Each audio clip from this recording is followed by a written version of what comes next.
everybody. Welcome to Rachel's Reviews. And today we are back ranking one of the years of the films. Today we are back ranking the films from 1 year of the Walt Disney Studios. It's been a little bit since we last did 1989, and that was super fun. So we decided to do 1990 for this next one. Yeah. This is probably the last one we'll do this year, but because there's a lot of movies to watch. But it's fun. I always like rankings that are a little random, that have a really different group of movies. I think it's fun.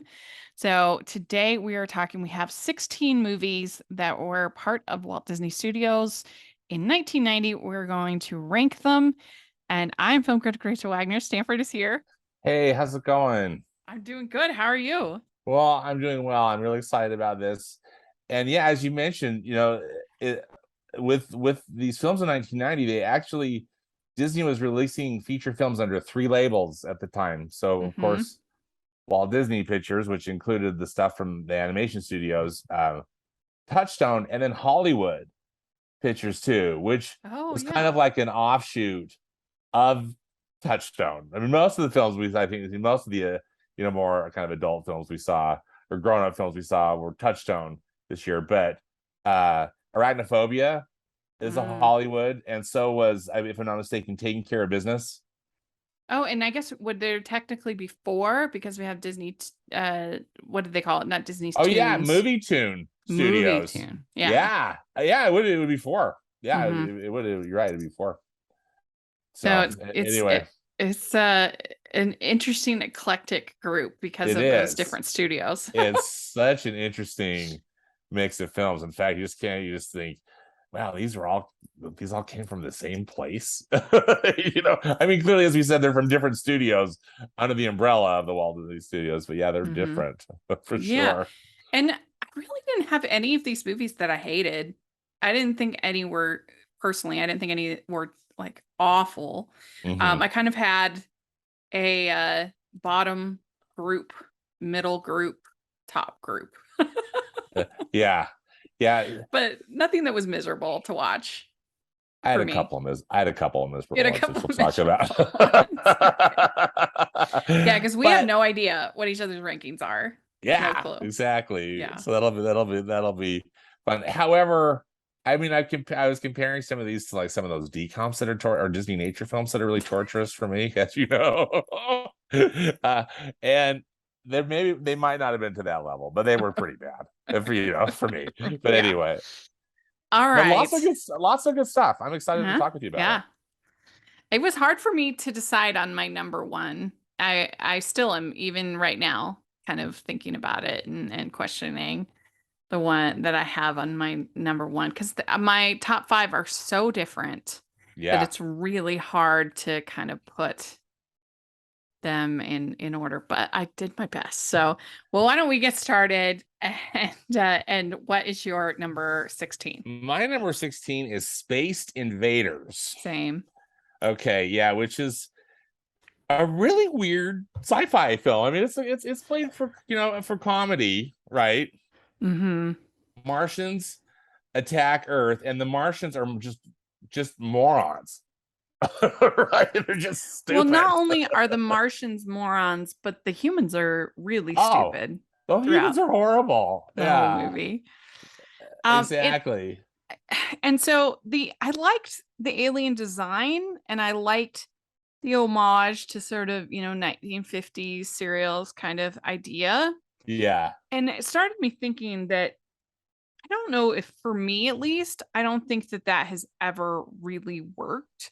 I think it's fun in theory, but I think it's really hard to execute as far as sort of goofy 1950s nostalgic kind of alien movies. I mean, I guess if you're going to stretch it, for me, something like Galaxy Quest, but that's more of certainly a satire of the 60s, I would say, of like Star Trek and Star Trek. Really, TV show.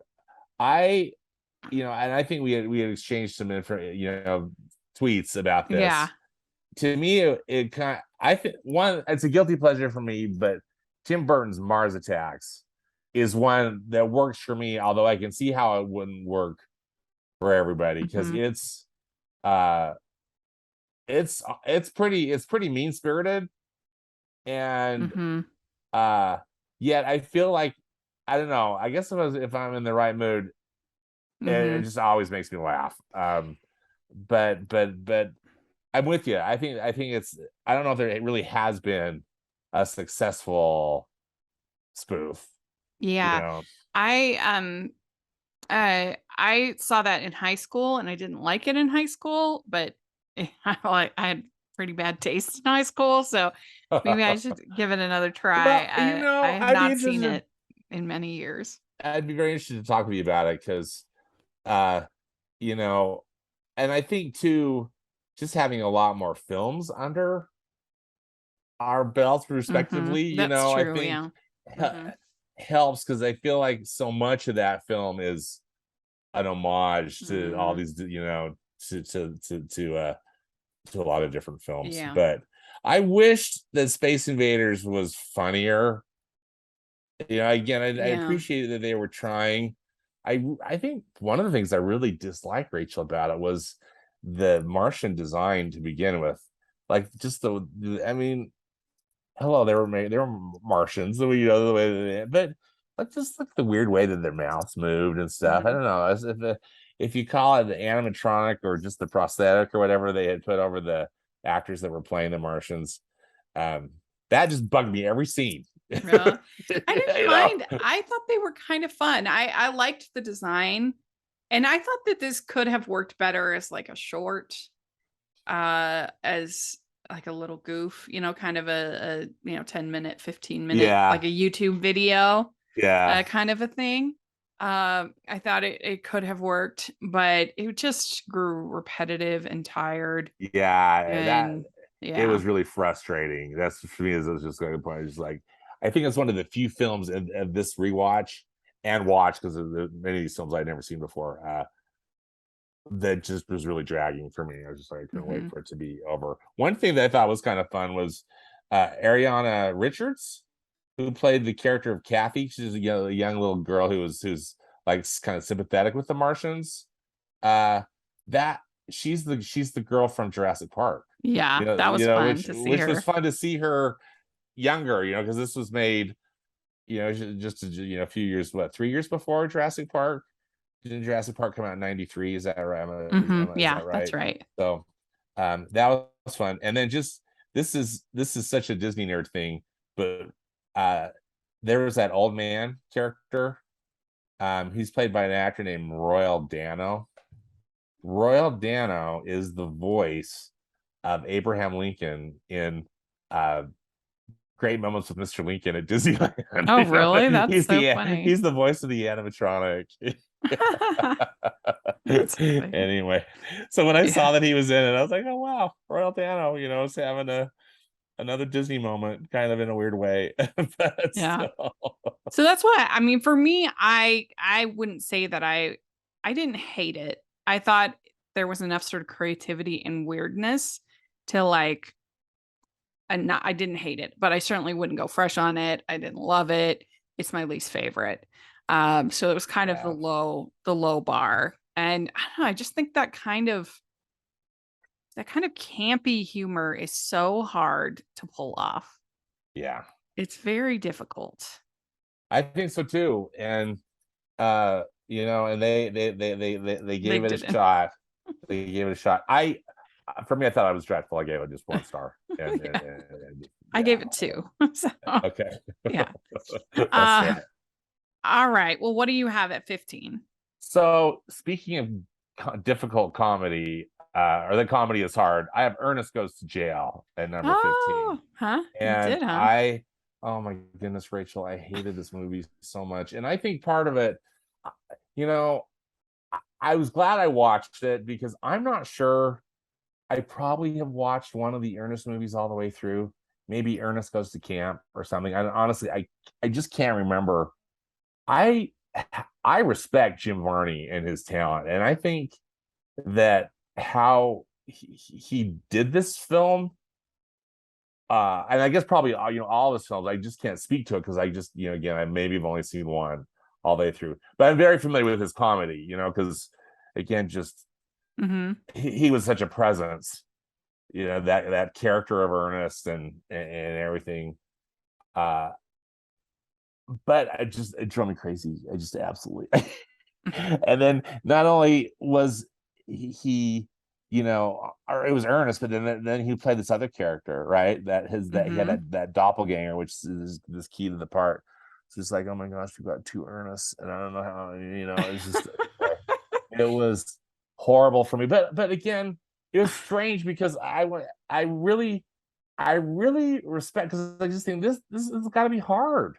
The way the way that they film it and everything about it, it just I mean, so I was impressed and yet like unhappy at the same time.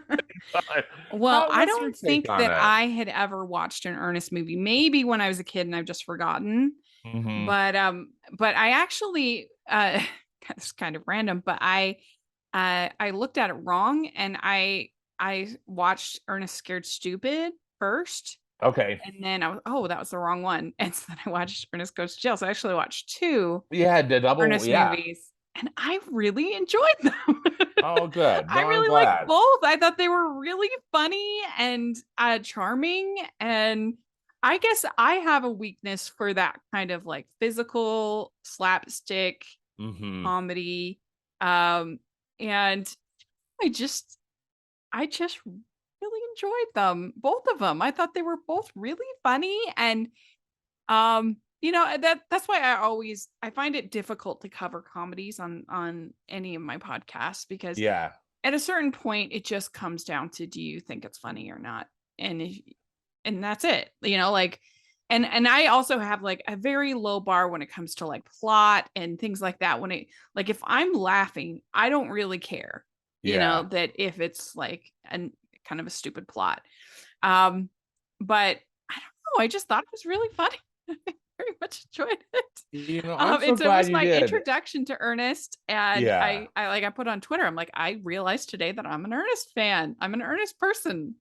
I think that Scared is probably better, Okay. but yeah, I can't say anything else except for the fact that it made me laugh. Well, I'm glad that it worked for you. And I just can't remember what's happened to me in the past why I don't like these movies. That's because again, Ernest was just such a presence Yeah. there in kind of like the mid to late '80s. I loved that they used Jim Varney's voice in the Toy I Story mean, films. these movies are much more for like little children than I Right. remembered. They That's a good point. they really do feel like I don't know, something you might see on PBS, like for, and I was going in thinking, oh, there'll probably be like some more edgy jokes mixed in. Not really. It's No, really for little kids. it's family. Yeah, it is Mm-hmm. family friendly comedy Yeah. for sure. Yeah. And and which again also I think is really hard to do. Yeah. And so I'm glad that you enjoyed it, and whatever trauma Ernest caused me or whatever, whatever maybe someday I'll get over it. I'll have to maybe watch one of these Yeah. other ones that I don't know. It'd be interesting if any of your wonderful followers are Ernest fans, and they could let us know like what's the Ernest movie to watch. Is Yeah. there one that's considered kind I've of like heard the that best or I've heard that Christmas Camp yeah. and Scared are the three best. Okay. Is what I've heard from people. I might have And seen that Christmas one. Isn't it Ernest Saves mhm, Christmas or something like that? Yeah. yeah. So the next five for me are all, I think, fine movies. They're okay. I don't know if I would go fresh on them or not, but they're like, I didn't hate Okay. them. So Like they're starting with your number 15, that yeah. was So you my say, number okay. 15, it's not a terrible movie, but it is my number 15 is Where the Heart Is. Um, so I guess the main problem I have with this movie is that I found all the characters to be kind of irritating. Oh Uh, my stars, which is the understatement. I found all of them to be totally irritating and totally unlikable. Yeah, like may I be so cursed that my dad gives me a or I don't know if it was Manhattan, wherever it gives me a New York townhouse brownstone to renovate and live in. I mean, I or know. they act like they are just the worst off you've ever seen. Yeah. Um, The I kids mean, were horrible, but so were the parents, yeah, I thought. yeah. Um, I mean, it's kind of fun to see like a young Uma Thurman. Yes. It's got to be the most sort of straight role Crispin Glover's ever had.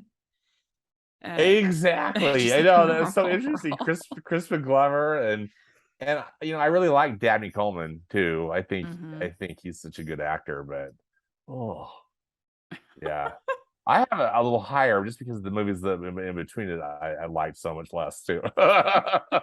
So we'll get to Like, that. I kind of liked the whole part with the artist and Yes.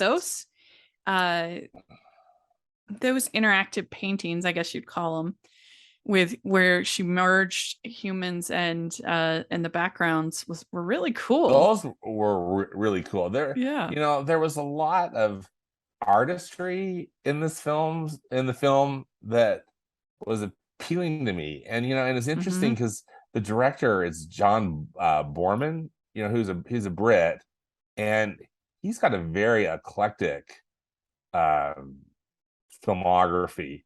But I mean I looked it up because I know I had heard his name, but he's directed so many different things from like Excalibur to like Hope and Glory. There were some other films. I think he might have directed Deliverance, that film with Burt Reynolds, in the 70s.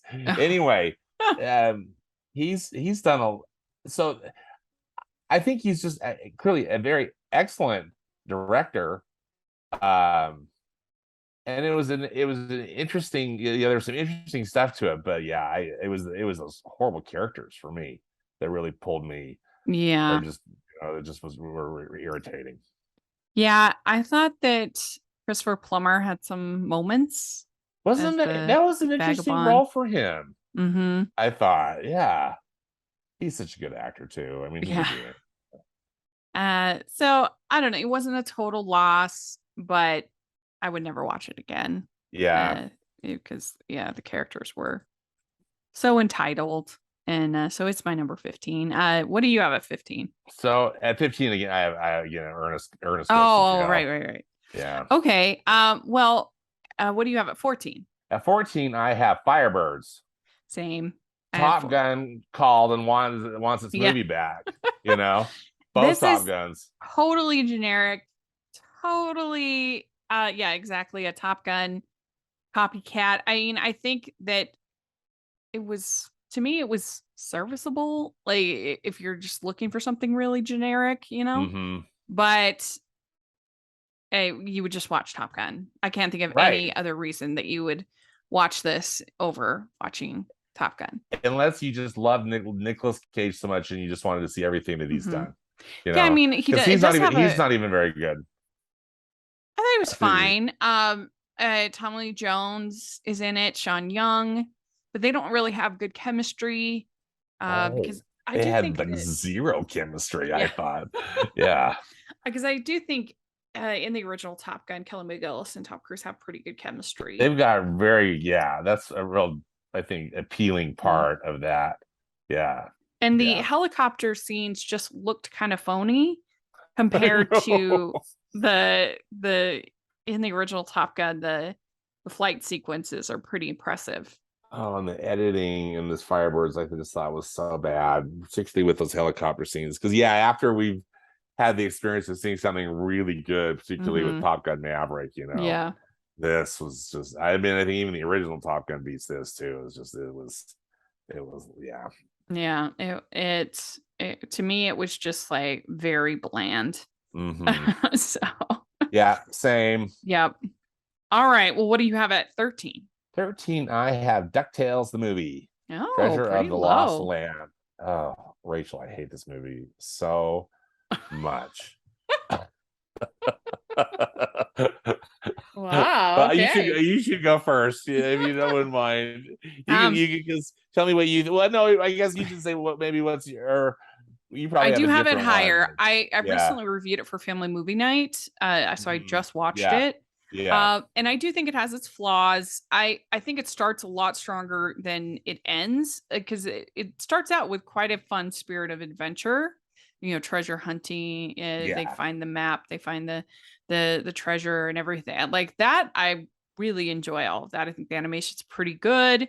Um, and but the problem is once they get to Duckburg or whatever, um, Duck Hall, when and then it just they have the genie that they find, and I think that he just spent a lot of time at that house, Oh my and it becomes stars. less of an adventure. Yeah. Um, but I still overall had fun with it. Yeah, I'll let you know where I have it, but Yeah. So for me, uh, and I appreciate what you're saying because I agree with you that it does start off strong. And I can't say that I'm necessarily like the DuckTales aficionado. mm-hmm, I've watched plenty of episodes, mm-hmm, of the original one, and I always thought it was cute and entertaining. And I just felt like this was just like a bunch of episodes kind of patched together in a way, just kind of the mm-hmm. way it felt to me. And that, yeah, that whole genie plot, it just, I mean, for lack of a better word, I just found it really annoying, Yeah. and it really like took out the fun for me. It was just more like, again, when is this over? I find the DuckTales, kind of the core characters, Scrooge McDuck and Huey, Dewey, Louie, and Webby, and all that. They're adorable, and I love that. Uh, Yeah. speaking, I mean, just their camaraderie and just everything about it. I really like. I think that, I mean, the animation was serviceable. You know, Mm-hmm. uh, Movie Tune Studios was the precursor to you know Disney Tunes, Disney yeah. Tune, and I've got a lot of baggage with Disney Tune. So anything with it, even though this has the Movie Tune label on it, it's still just like red flag, red flag. Um, Yeah. that's just for me. It's I just mean not for me. it's not as good as the Goofy movie. I think that is by far their best Oh, movie, amen. The Goofy movie, Disney like, Tunes. just delivered. The Goofy movie's Hmm. great. Yeah, yeah. And I'm Um, glad that they have that. I'm glad that yeah. they at least were able to put out something that was really good. This And one, I just yeah. yeah, and I do think that the new DuckTales, the reboot that they did, is Yeah. far superior to the original. Oh, I do too. I was going to do a whole like Disney afternoon series. One of the problem that I decided to just not do it because I would just make people mad. Um, but one of the problems with the original DuckTales and pretty much all the Disney afternoon is that because they had people just kids tuning in every week, they as opposed to a binge model, they just repeat the same plots over and over and over again. I Yep. mean, it you watch those seasons and it's brutal, Oh uh, yeah. because it is just the same story over and over and over and over again. And so I decided not to do this series because that was just it was just not fun. And Yeah, it just so I wouldn't be think fun. this new series they had to, because Disney Plus and because of just the way people watch shows, you just can't just recycle the same plot over and over again. Right. Um, to So I think the new series is much better than I the original. I think that's a really good analysis and assessment of it, Rach.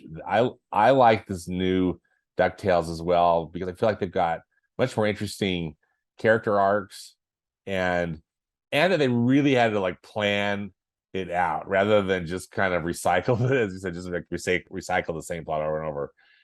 Mm-hmm. Every episode is, I think is its own episode. And it just feels like it's going somewhere. Mm-hmm. They had like a kind of a plan or an end game Yeah, and there's at least like behind. some variety. I mean, yeah. So I mean, they have to. If you watch even shows like Sophia the First, like the writing's actually pretty good on that show. Yeah, that's what she said. Yeah. Elena of Avalor is really good. Like those Disney Channel, Disney Junior, whatever shows, like have to be pretty clever these days because there's so Yeah. many options for kids that, you know, whereas like we just, what was it, Nickelodeon or Disney, Disney Afternoon, that was it. Yep. You know, when I was that age. So, Yeah. um, okay. So what do you have at Well, so 13? what did you have at 13? Sorry, I Oh, don't think. yeah. So my number 13 is Stella.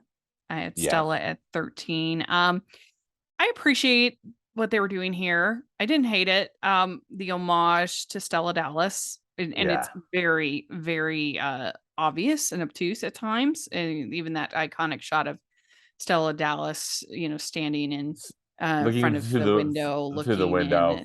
Yeah. Yeah. So I appreciate that, but I don't know. I just found it kind of dull. Um, I, I didn't believe that Trini Alvarado could be Bette Midler's daughter and Stephen Collins' daughter. I mean, she doesn't look anything like her at all. Uh, so that was a little bit of a hindrance, I Yeah. guess. It's just not really my kind of movie. I'm not really into like emotional weepers. Um, so I didn't hate it. It was okay, but I would never watch it again.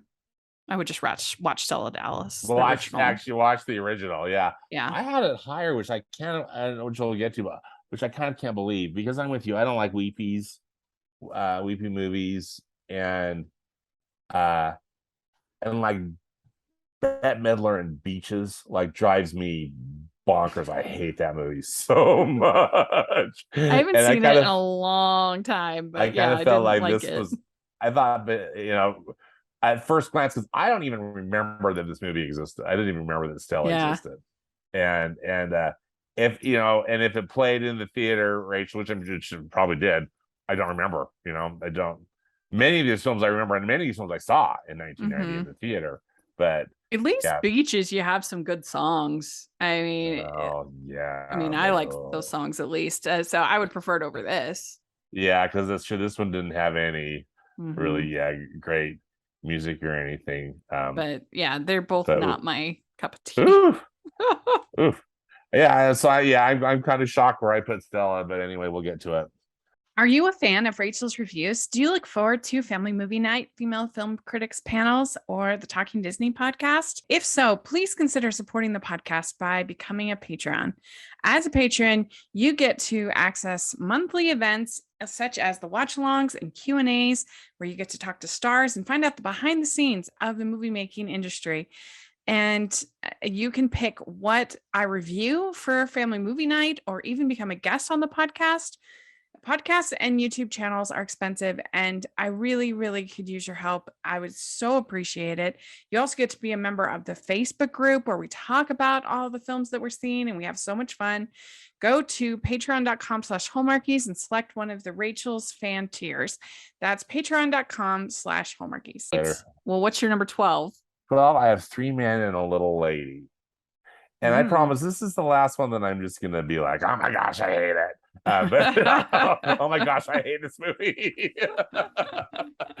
Let me tell you why. Because I think that the original Three Men and a Baby is adorable.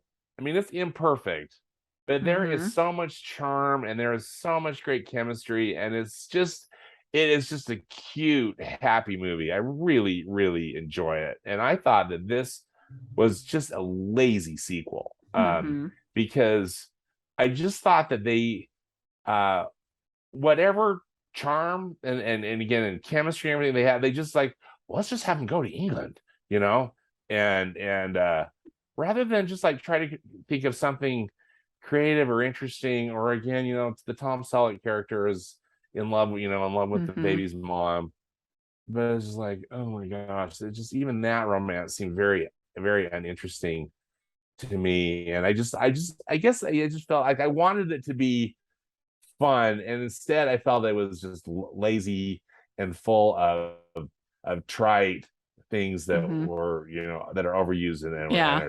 were stupid. Well, So I guess yeah. here's one of my hot takes. I actually prefer the sequel over the original. Oh, do I you? know, shocking, Interesting. because No, I want to hear why. That's cool. No, because that's I think interesting. the original is weird. The whole plot with the drugs and the the mafia coming after them and everything.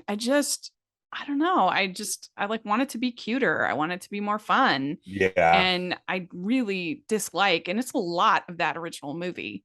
And this is just like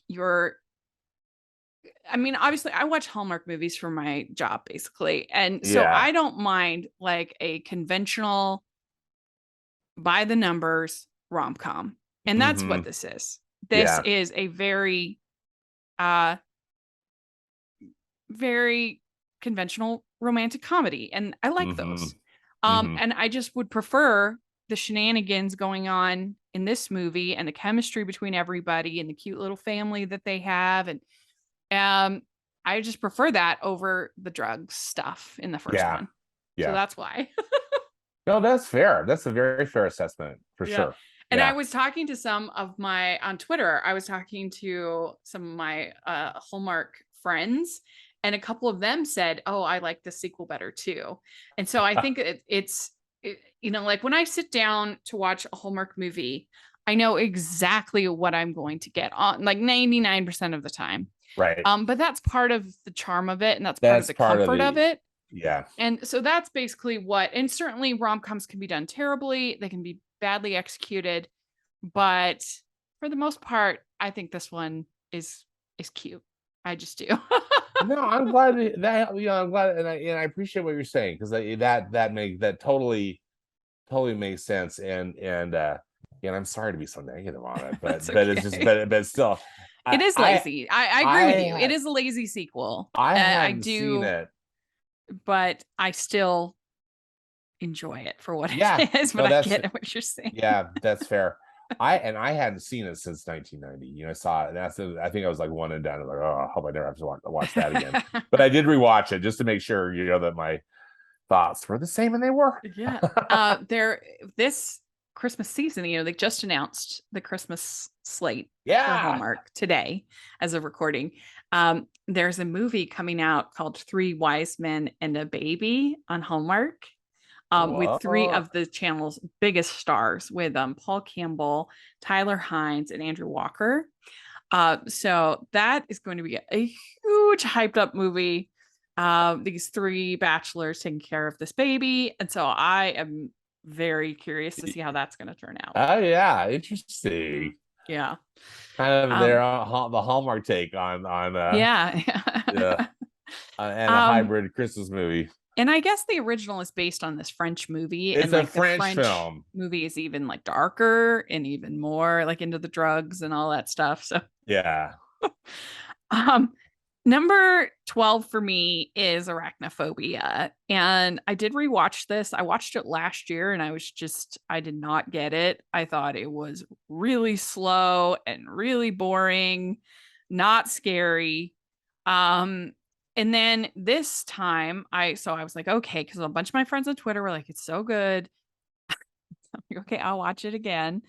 And again, I found it pretty slow. And I get the slow burn kind of a thing, but I feel like you need at least like you need a little bit more. Like do we really need to see like long sequences where they have a party for him with Margaret, long sequences where he's treating people at his office. It takes forever for there to be, aside from the initial first death Of the of the photographer. yeah, photographer. It takes forever for anybody to die in this movie. Um, and I don't know, like the last 20 minutes are pretty fun, pretty good, Yeah. I would say, once it gets going. But I just found it to be very slow. And maybe I'm just not that scared of spiders. I think that I'm realizing this, that that's Oh, not one of my interesting. triggers. That Yeah. spiders aren't one of my triggers. Spiders just, yeah. And so I'm just like, oh, this is so slow and Hmm. boring. And so yeah, I I mean, I'm not somebody to be trusted when it comes to horror movies. I'm not a horror movie person. A bunch of my friends that are really like this. So, there you go. But I don't know. I didn't love I can see some of the craft. So that's why I put it in this. It's 12. But I've seen it twice now in the last 2 years, and I don't want to watch it Yeah, I again. never watched it again. Yeah, I saw it in the theaters in 1990, and again, I'm not, as we know, I'm not a horror person at all. And then I rewatched it, for this because again it had been so long. Mhm. Uh, I'm with you. I find it to be really dull. Yeah, right? Okay. The I have it ranked a little higher, but again, it's these other movies, that are in between it. But the direction, it's directed by Frank Marshall, who's like the Uber producer and married to Kathleen Kennedy, and they've produced like everything for Steven Spielberg for decades. But I felt like number one, it was a very derivative of Steven Spielberg, Yeah. and having just seen Jaws, how I saw Jaws on the big screen, how they re-released it in September earlier in the month. Uh, I just felt like Frank Kennedy, clearly, because I mean, hello, he knows the playbook because he's produced all of Spielberg's films. That it Mhm. was very derivative. I thought it was very Yeah. derivative of that, but didn't deliver. Like, and, And and it was like, oh, go ahead, please. yeah, no, what did you think of John Goodman character? Because I felt like I he was wanted some more. like I felt like he was some welcome energy to the movie, but Yes. this movie screamed for Joe Dante, I felt like. Um, Yeah. Good like what point. Joe Dante does in Gremlins is so much scarier, funnier. Like, and if you're gonna have a character like John Goodman character, like it was the only they're billing this as it's listed on IMDb as a horror comedy. He's the only thing that's funny He's something in that's the funny, movie. and in fact, I kept wishing there in the third act. Jeff Daniels, I think, is a very good actor, and he does a good job with Mhm. what was given to him. But I was wishing that as he's having his final showdown there, in his basement, that John Goodman would have shown up, Yes. and the two of them together would have taken out this, you know, Mhm. this nest and all this and all stuff. I'm with you. He was refreshing. I think what a couple of things that really bugged me with this watch is that, like, how many close encounters can you have with this with these spiders? I mean, I Yeah. know that they're going for the scares, whatever, but I was wishing that the spiders would bite more people I because was it too. was Like if like, there had been a couple like and they people were comparing it to Jaws, but Jaws like people die like early on. yeah, You have multiple deaths. You have the woman in the yeah, water, you have the mhm. boy The boy, very and early on. then yeah, And I needed some of that. Like it just I don't know. I just didn't love it. yeah, I'm with you. And then I thought that the soundtrack was also John Williams wannabe Mhm. because Yeah, it's really an in your face. I mean, I can see that. the writer was just doing his job, but still, I just felt like there was so much music going on that it was like controlling your emotions, Mhm. which again, maybe again, I'm not a horror person, so maybe that's part of it. But it seemed really obvious to me, and just, yeah, it's other than like those 20, the setup is interesting, but then that good feelings go away quickly, and then and even the setup is long though. It's really long, yeah. It's super long by the time the dead photographer gets home. The Mhm. casket gets back to the town, and then Yeah. um the whole plot with the doctor strike, I think, is frustrating. And anyway, Yeah. it goes on and on. Not Yeah. yeah, I'm with you. Not All a right. favorite. Not Good. a fan. What do you have at 11? So at 11, I have Taking Care of Business. I'm close. I have it at 10. Okay, yeah. It's not a terrible film. I mean, No. it was a very serviceable comedy. I guess for me, I think this is when I saw in the theater in 1990, and in my brain, I was thinking it was funny or funnier. I Mhm. I I mean, these mixed Jim Belushi is appealing, and these mixed uh identities, Mhm. plots are, they are what they are. Uh, I just remember it being funnier than I experienced this last time. Maybe I was just tired, but I Yeah, think, but also maybe, but I have different tastes. I mean, I'm a different person than I was, hopefully, in 1990. yeah, I think, I mean, it's a mistaken identity farce. Yeah, they were loving Jim Belushi 1990. This was his year. Holy cow! Seriously, Uh, it's a goofy movie, like a silly movie. Charles Grodin, he knows how to do this kind of, Charles Grodin is great. Yeah, yeah, this like stressed out. yeah, Um, he's very good in that role. yeah, he's good. And yeah, it's a harmless comedy, I would Yeah, say. it's Hmm. harmless and happy ending for everybody, Yeah. and Hmm. but I just didn't laugh as much as I remember Yeah. laughing, and maybe I'm just being cynical. I hope not, but that could be part of it Hmm. too, or just again, maybe it's just in this stage of my life, it's not funny. Yeah. Yeah, It is a lot, and it's a lot of sort of the same gag over and over and over again over and throughout over the and the over. movie. Yeah, Yeah. yeah. Well, my number 11 is Betsy's Wedding. Hmm. Um, I I thought this was okay. I didn't hate it. But pretty forgettable. Yeah, Would kind of like then, instantly yeah. forgettable. I I mean, it haven't. would be immediately overshadowed the next year by Father of the Bride, the remake, Father of the Bride remake, with Which, just a very similar plot in but it. well done. Hmm. Yeah, like a movie that works. Yeah, and I Yeah. do think there's always something about that sort of father having to say goodbye to their daughter kind of dynamic that is just inherently cinematic, I guess. Hmm. I mean, I we did a episode of Hallmarkies podcast about well, first we did one last year where we were ranking all of the Father of the Bride movies with my friend Marissa, and then of course they had this new one come out in June on HBO Max, and I was very skeptical of it. And I actually really enjoyed it. It was way better than I expected to be, with a very well, I don't want to overstate it, but it was a well done script that had something to say and good characters, and it Yeah. was funny enough. I mean, you're never going to beat the Martin Short and the Pike and all the craziness of that role. Right.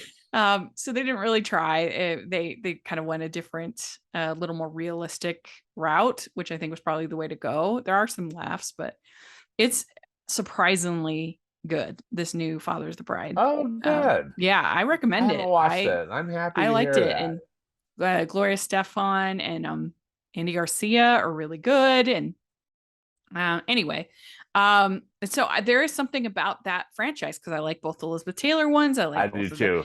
that I it love the just Elizabeth Taylor, Spencer Tracy ones. yeah. I mean, can Yeah, you think of another franchise that's had 5 entries that have all been decent to good?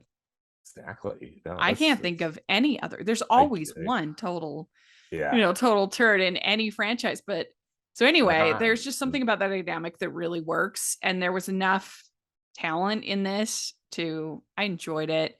Um, but yeah, like you said, very forgettable. And to not make Madeline Kahn funny is an absolute well, crime. that's the thing that I had trouble with. I mean, I have it at number 9. Hmm. But uh, this, I mean, what a great cast, and also, I Hmm. mean, Alan Alda directed it too. I think he wrote and Yeah. directed it. Um, but none of the cast. There was like, yeah, Madeline Kahn. Yeah, they didn't make her funny. It was not. I love that she was in it, but she wasn't good in it. But I don't think anybody would have necessarily Hmm. been. Maybe, Yeah. I but mean, she's more just to the kind of, point, they didn't make it funny for her because yeah, she's just kind of the basic best in it. comedian. And Yeah, she absolutely. is one of the funniest people to have ever lived. I mean, you watch Absolutely. Young Frankenstein, and I don't know, she Oh, just absolutely she kills it. hilarious. Yeah. And in What's up, What's Up, Doc? Doc? Yeah. Ah, she's fantastic. And then, but like Catherine O'Hara's in it, and she's Yeah, not. They don't give her a funny that's role. true. I think And I liked the Joe Pesci. Ali Sheedy, that romance probably better than anything with the wedding. Yeah, That like the absolutely. That was far more interesting. mm-hmm, the But police officer dating the mafia guy yeah, was and funny and charming. Molly Ringwald, who I really like, uh, just phoned it in. I mean, I think Mm-hmm. again, maybe we can't blame it on her. Her script, her role was very uninteresting, I thought Mm-hmm. too, so just all this like great cast that was just kind of, I don't know, Yeah. the whole mafia plot with the real estate and stuff. I don't know. I think that I just felt like that almost detracted from it. I know that was Yeah, it part of wasn't it, great. and it just wasn't great. It was one of those interesting things where the what's the right way to say it, but like the sum did Not not equal to equal its parts. Yeah. parts because it has such a great cast and I think a lot of potential, but Yeah. it was overall a very uninteresting and Yeah, forgettable film. I agree. Yeah. Well, what do you have at 10? So at 10, I have Where the Heart Is, Mm. and uh, I gave it just a bit of that bump to number 10, just for all those things we were talking about, particularly the painted, uh, Mm. those painted scenes. I thought that there was some artistic stuff that I really enjoyed watching. I thought it was Mm-hmm. good, nice to look at, but I almost wanted to put it on mute because those characters were so, all of them soup to nuts. And as I mentioned, I didn't like the parents because I know that they were like trying to teach their kids a lesson, but I felt like that, I don't know, like the Dabney Coleman character was kind of scumbag, and the mom was worthless. You know, she wasn't. Anyway, Yeah. the it kind of that really, because I didn't feel. I mean, I know that they were trying to be noble in what they were trying to do for their kids, but it just like didn't. I didn't think anybody came through that shining. It just was mostly like, when is this thing over? Mm-hmm. Um, for me. Yeah. Well, at number 10, I have Take Care of Business. Oh, okay, yeah. So just right Yeah. there, we got 10 and 11. Yeah. Mm-hmm. Um, let's see here. So what do you have at 9? So at 9, I had Betsy's Wedding. Mm. Yeah. Uh, I have DuckTales at 9. Oh, okay. I think it's fun. I Yeah. like the adventure, particularly the first half. And I do think the animation's actually good. And of course, you got that great theme song. Oh, nothing's better than that theme song. DuckTales. Woo-hoo. I love it so much. So great. Yeah. Yeah. So I like I said, and if people want to hear more of my thoughts, you check out my family Yeah, movie you night got that review. review. I You just got a did. review. Yeah, that's Hmm. very cool. So uh all right. Let's see. What do you have at 8? So at 8, I have Arachnophobia. Mm. And again, it's mostly that third act that put it above these other films. Mm. But as we discussed, I don't think it's that great of a film, Hmm. a real Jaws wannabe that doesn't deliver. Yeah. Well, 8, I have Ernest Goes to Jail Oh, okay. because I thought it was funny and I like Ernest as a character. And Mm-hmm. I thought that they had some funny jokes that were just like very weird. Like, and sometimes I just like humor that's strange. Like the fact that he kept getting in the electric chair and it was like this giant chair, like it was huge. And they did that like 3, 4 times in the movie, and that made me laugh. And Yeah, um, and then he becomes like the human magnet or whatever. yes, Those yeah, that was, I mean, I admit, that was a funny gag, hmm, and well done. yeah, As far as how those objects were always flying and attaching themselves to him. hmm. Yeah. So I enjoyed it. I would watch. I'm definitely gonna we're gonna do because I do Disney Scares Month in In October October. every year, and I've been doing it now for a lot of years. So I've used up a lot of the kind of pick ones. So this year I'm definitely going to do Ernest Scared Stupid on the for Disney Oh, Scares Month. nice. Okay. Yeah, because I just Because watched it and it was I thought it was really funny. and I don't know how many, if maybe all of the Ernest films were released under like the Touchstone or Disney banner. Mm-hmm. That I don't know, but Yeah. clearly Ernest Goes to Jail was a Touchstone. Mm-hmm. Um, yeah. Well, number 7 is where I have Three Men and a Little Lady. Okay. I just think this is like your base hit rom com, Mm-hmm. cast with chemistry. It ends with a wedding. There's lots of shenanigans. The little girl's cute. Yeah, Um, she was cute, and I'm glad the mhm, little girl never. I mean, she was in kind of danger. I guess we should back up. Maybe we've talked about this before. I really often hate little children in peril. I mm, just think that's just a trope that drives me crazy. Uh, yeah. and I was so glad, even though it was scary, like what was going to happen to her going to the boarding school, and that also that this potential husband, the British husband or the fiance, was a real jerk, that he was not going to be nice to her. Hmm. Uh, that was, scary. But I'm glad that like she wasn't hanging off a building or hanging off London Yeah. Bridge or And something. I also have more nostalgia for this one. I think I don't know if the original rated R. Possibly. I Uh think it might have been. because I Yeah. don't know if I even saw it. Mm-hmm. As well, I would have been I in 1990 I would have been 9. I definitely saw this one and I remember it and I remember liking it. Um, but I it's not the kind of movie. The original is not the kind of movie that my parents would have allowed me as a 9-year-old Right. to No, see. it's not. It was not. It was. Yeah, for So that grown-ups may be for part of sure. it as well. Is Actually, that it's rated. It looked like it was rated PG, but I okay? think, with the drugs that you were mentioning Hmm. and all this other stuff, it was not necessarily a real family friendly movie. Hmm. Yeah. So what do you have at 7? Did you say? So, Would you? so at 7, I have The Prince and the Pauper. Oh, interesting. Okay. Yeah, I have really mixed feelings about this short. I love that it was made. Hmm. And I love just seeing a Mickey. I remember this when I saw, because when it made its debut, it played in front of the Rescuers Down Under. Yeah. That was it was a double bill basically, and so it played first. And I just remember thinking it was so wonderful to see, these beloved Disney characters back on the big screen again and hand drawn with excellence. Just it looked great. Hmm. I just have issues with the story. I mean, not that it's confusing or anything. I just feel like the first half is a real snore, and then it finally picks up. But that's, again, just Hmm. me being nitpicky. Yeah. It's fun. Um, I just think it's so fun that they made it. mm, yeah, I have a higher, so we'll talk I'll talk a little bit Okay. later. Yeah.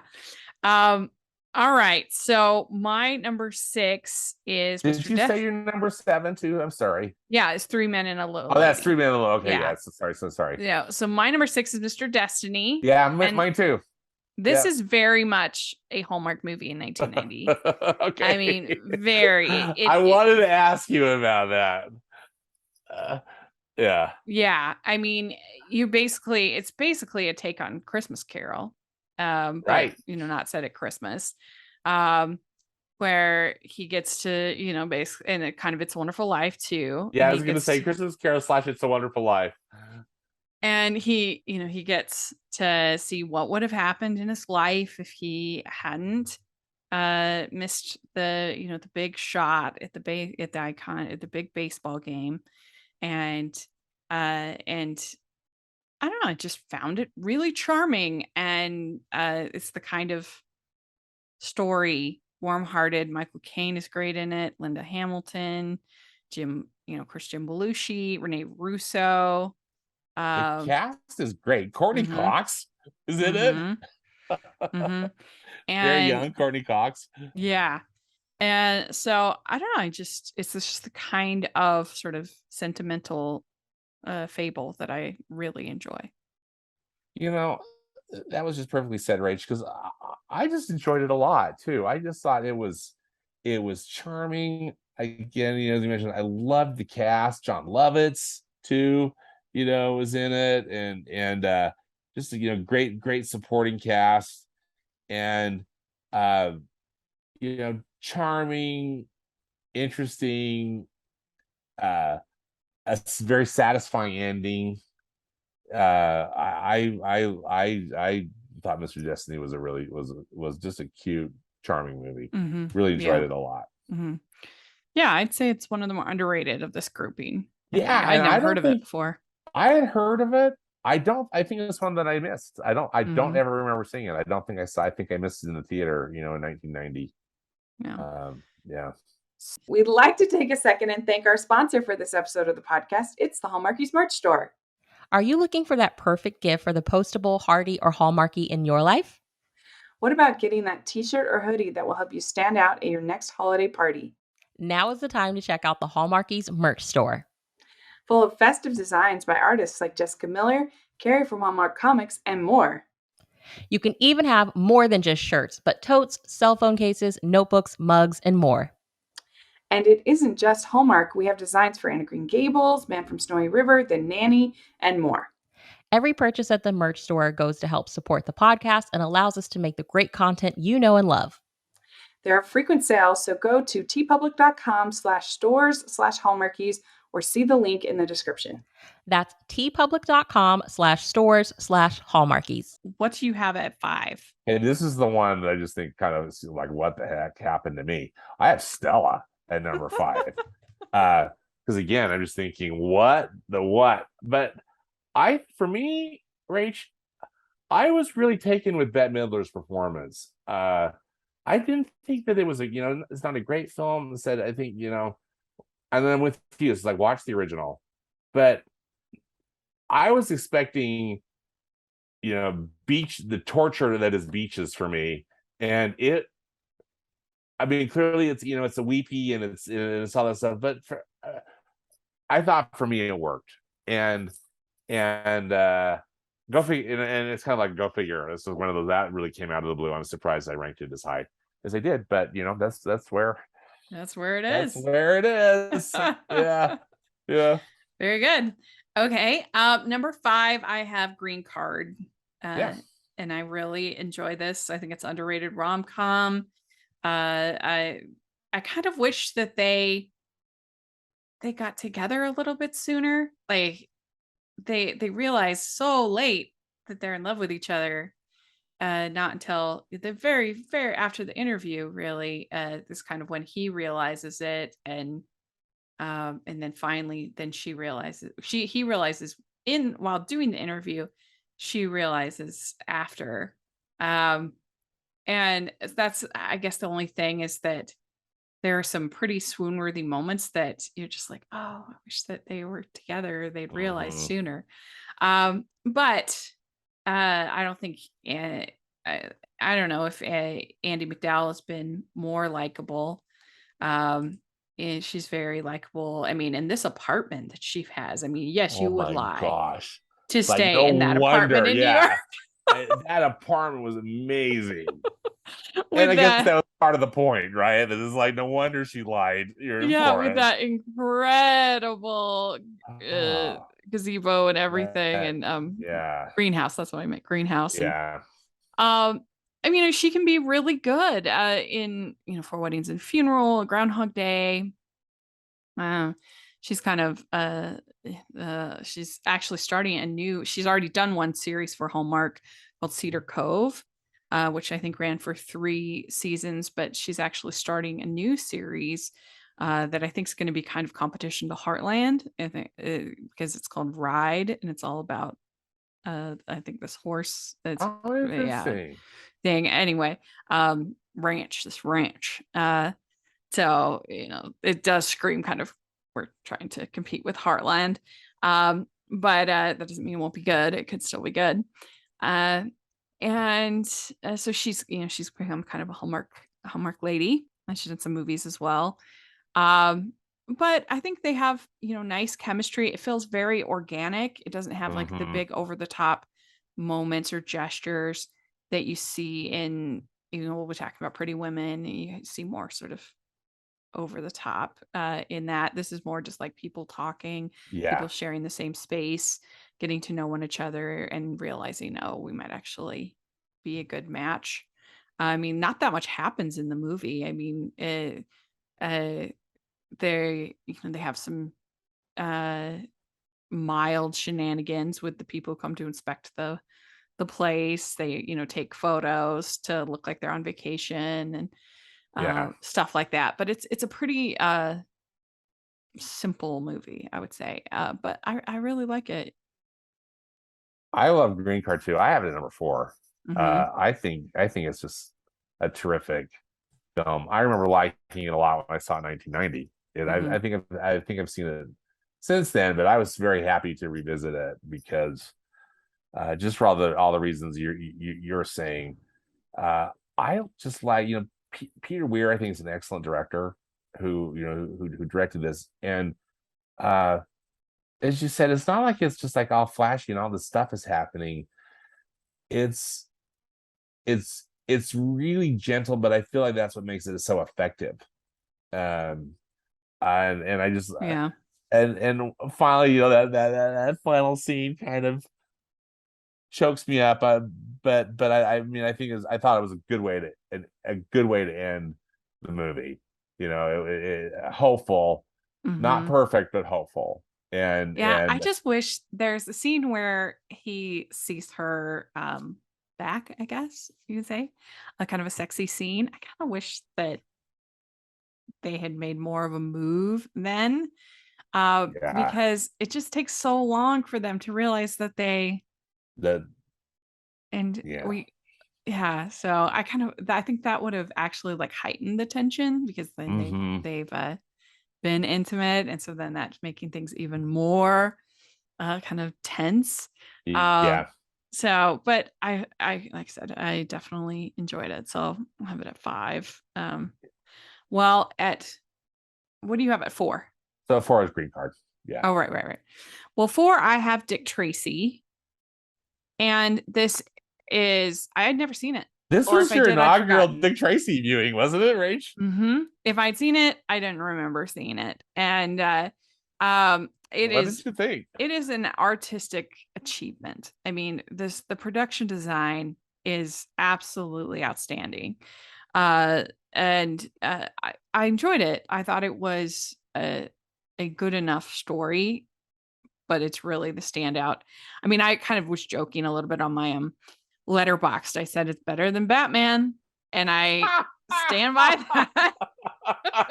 They're very similar. I feel like without Batman, I mean, I feel like they both have a very similar style, of a similar feel, Yeah, the similar. Danny Elfman soundtrack. Yeah.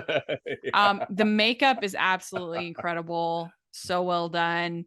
Uh, yeah, I thought it was good. I'd watch it again. So I mean, it's pretty basic, your story, but the relationship with the little boy is pretty good.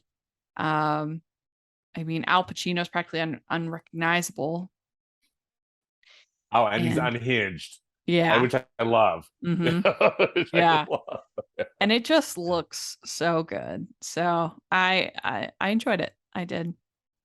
Yeah, I have Dick Tracy at number 3. So Mm, it's one I mean, I definitely remember seeing it in 1990, and I loved it back then. And I guess I this rewatch for me was a really good one because I kind of, if anything, with Dick Tracy, I I think the story's a little uninspired, or gets a little yeah, it's it gets a little serviceable, but it's not like serviceable great. but not great. And like when Tess Trueheart gets kidnapped again, I'm just like, I mean, it was inevitable, but it's also just like, really? Like that's where you're gonna go with this. But I know it's just part of the deal.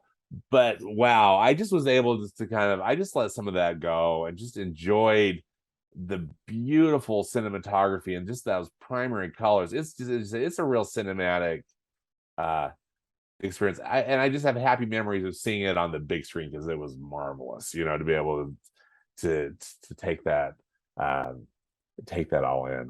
I just enjoyed it tremendously for different reasons. I mean, or just more of the artistic reasons rather than just kind of not being completely thrilled with how the story goes. Yeah. Well, I have Prince and the Pauper at 3. Oh, okay. Yeah. I mean, I wish that we got more. I mean, certainly I wish we got more Mickey shorts. I feel like they haven't done, well, I mean, they have the new style, but I'm doing old style. I want like this Prince and the Pauper style, you know? Yeah. Like this classic Mickey that's, you know, kind of was like from the 40s on, you know? Yeah. And I like Mickey when he tells classic stories, whether it's Christmas Carol or Musketeers. I like the Three Musketeers. I kind of like the Three Musketeers a little bit more than I like Prince and the Pauper, just because I thought it was better storytelling. You know? And I mean, I'm not the biggest Fun and Fancy Free fan, but I do like Mickey and the Beanstalk. I don't know. Yeah, and so I found this to be cute. I liked it. And you know, you're almost always going to win me over with Mickey.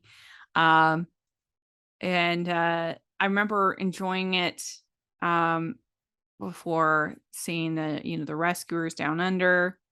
So yeah, I just like Mickey, and I like sort of when they take Mickey and tell classic stories. Yeah. You know, and Prince and the Pauper's been around for forever. It's a long it's a well-known beloved story.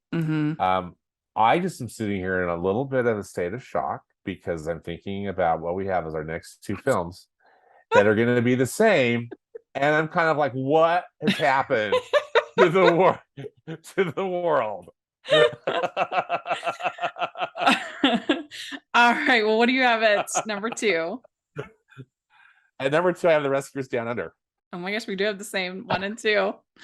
Yes, this is really funny. Well, my gosh, Rachel. Well, so I watched it again, and I just love the flying sequences so much. They're so beautiful. I think they are magical. They are something else. Yeah, the animation is beautiful. The music, I everything. think that John Candy is hilarious, and the whole scene, the whole section, when again, I like kind of physical comedy, kind of slapsticky, when he's getting his back treated. I was gonna say when he said hilarious. Yeah, that is so funny. I love it so much. And I think we of course know that we disagree on the original. I think this is so much better than the original. Better story, better villain, better animation. I know I've heard some criticism. People don't like the fact that they have Bianca and kind of the whole Bernard keep proposing. I think it's cute. I like it. I think it works. Yeah. Yeah, I mean, McLeach is pretty scary, but he's not as annoying to me as Medusa is. I think he's a good villain. And then they got George C. Scott. Yeah. The voice is pretty cool. I didn't make it through the 3rd grade for nothing. Well, and and that big contraption he's got. I think he's a good villain. I also love the Bruce Boughton score. I think is great. And I think they do a really good job with some of these sort of action set pieces that they have in the movie, like the whole sequence where they are on the tractor. Yeah, and that's what I was thinking of. Yeah, and they have to get in between the ridges. The ridges. Yeah, that's really exciting. It's a fun action sequence, and I love animation, so that's gonna give it a bump over any of these other movies. Yeah. I don't know, but what do you think? Well, I'm glad I'm sitting down. I can't believe I really thought that you were gonna have it in your bottom four. I really did. So, as we kept climbing the ranks, like, oh my gosh, where did she put this? Because I love it so much. Because I mean, of course, I adore the original, but this one, there's something really special about it. One of the things that I really love about it is, and I remember, again, sorry, I'm a broken record, but I remember seeing this. I think it was on opening day at the Villa Theater. Oh. That this was the first film that Disney used that. I think they called it CAPS system back in the day, but they actually had computers do the coloring rather than had do the painting. So they did all the hand inking and then transferred it into the computer, and then the computer did the painting, and you notice it. I mean, the Yeah, colors. there are some parts that I think it looked really impressive in 1990, like colors coming are up so vibrant on his Cody's house. It looks Yep. so fake now, or like when Right. they go down into you see the Sydney Opera House and you see it looks so fake. Yeah, I mean, the computer technology has improved, a millionfold. But Yeah. back in the day, I mean, it was, and that giant, wonderful screen at the Villa, it just took my breath away. It was gorgeous. So I'm always, and I reminisce about that, watching it, and I'm with you. This, for me, the story works. I think that it's cute that Bernard, just keeps trying, and he finally is able to, get the proposal. I love all the Australian creatures and the settings and everything about it. I think it's just it's a delightful film. Yeah. And for me, I think it's probably the biggest or the most underrated film from Walt Disney Animation Studios. I mean, I think it definitely hurts that it's this non-musical stuck in this just incredible period with the Disney Renaissance. Absolutely. I'm gonna check one thing really quick. See where I have it on my ranking. 46. I feel like that's too low after this rewatch. I feel like I should have it higher. Yeah, see, I have it at 23. Yeah, let's see, where did we end up on our combined ranking?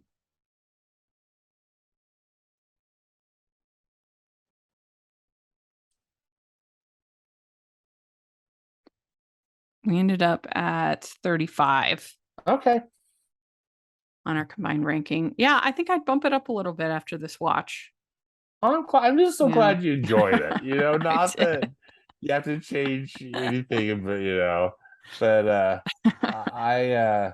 I'm just so pleasantly surprised that it's as high as it is. That's great. Well, let's, I guess, talk about Pretty Woman. Yeah, So we Pretty both have it at number Woman. 1. Again, I wasn't sure what to expect from each of our top 5s, in particular, but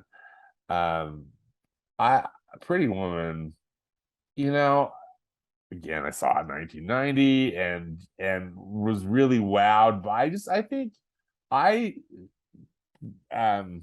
Julia Roberts and Richard Gere have got that Hollywood chemistry, and at least I think. Yeah. And it's not necessarily the greatest plot, although I really do like how they save each other. I think that's probably what I like the most. It doesn't really. It's definitely R-rated. Yeah, and that's why I didn't see it until I was in college. So yeah, I obviously didn't watch it when I was 9. 1990. But yeah, they do have great chemistry, and I was really trying to kind of watch it from a modern perspective to see if it held up, and I kind of think it does, I think it does, because she never lets him kind of bully her. Oh no. She answers back, and she has a response, and she doesn't kiss on the mouth until she was ready. And she's has full consent, whenever anything happens from her, I felt like. And I mean, obviously, except for the Jason Alexander part, which is horrible. But right. but know, I feel like it had something to say about class and the way we treat people by the way they look and the way that they Yeah. dress. And her hair is just a dream. I I love her Julia hair in this Roberts is just movie. like, It's no so good. wonder I was so enamored with her. You know, I just Oh, remember, when I think when I first saw her after she takes off the blonde wig, mm-hmm. just like, oh my goodness. Because I think I saw Pretty Women before I saw like Mystic Pizza, or what was that? Steel Magnolias. I didn't Yeah. see Steel Magnolias for a really long time. And Finally, one of my friends forced me to watch it because it was just like, oh, please don't make me watch this. But and it I digress. totally is a version of Cinderella, but I like Cinderella. I like the ending. Like you said, they both save each other. She's not rescued by him. It's not Uh, they both save each other, and I yeah, love that. and there's sometimes maybe a little too much business. I get a little, that's not my favorite in rom-coms. But when he finally does kind of change and become a good man of business, Yeah, it's rewarding. it You felt is. it. It's so And satisfying. Yeah. yeah, and it's a very sexy movie. There's no doubt about it. Wow. It is Absolutely. very, Again, these two movie. I mean, they are movie stars. yeah. Both of them beautiful. It's yeah, Hmm. total sex appeal. And again, I think that's again one of the reasons why it works. Is Yeah, and I really like Hector I was gonna Elsonato. say, isn't he great? Yeah, he's That's really good. I had forgotten how charming his role is in the film, and the supporting cast I think are all great. Even like the guy who's the elevator operator. He's Hmm. hilarious. Yeah, And I mean, honestly, watching it, I was like, I can think of very, like I said, maybe tighten up the business parts a little bit. They're getting a little long. But other than that, I mean, I think it holds up very well. The script is they have some really good conversations together. You really sense that he's learning from her, she's learning from him. yeah, That this is a real couple that is falling in love. So, absolutely. And I just enjoyed it as much as I did, from the first time mhm, I saw it. And my initial inclination when we were doing this, ranking, was to put Pretty Woman pretty high, and I'm glad that after the rewatch and just kind of processing through it all, it's definitely where I'd put it. mhm. Compared to these other films, it's Yeah. definitely my favorite of the Disney films from 1990. Well, we agree. We we agree. And on the rescuers down Yes, we under, did. what has happened to the world? I just made Stanford's day, week, and so will let us know if you're listening what you think. I'll try to remember to put a list or at least a link to my letterboxed list. And so if you want to put in the comments or do your own ranking video, we'd love to hear what you think. And Stanford, where can people find you? On Twitter, I'm at Stanford Clark, and I have a movie podcast and blog at moviespastandpresent.com. Great. And you can find me at Rachel's Reviews, all over social media, iTunes, YouTube, and on Rotten Tomatoes. So check that out. Also, make sure you're checking out the Hallmarkies podcast. And if you are listening on iTunes, please leave your ratings and reviews. That really helps us a lot. And if you are listening on YouTube, please give the video a thumbs up and subscribe to the channel. We appreciate that so much. We also have the Patreon group and merch store where you can get hashtag Animation Junkie shirts. So please take a look at that. It really helps us a lot. And thanks so much, everybody. We'll talk to you later. Bye. Bye.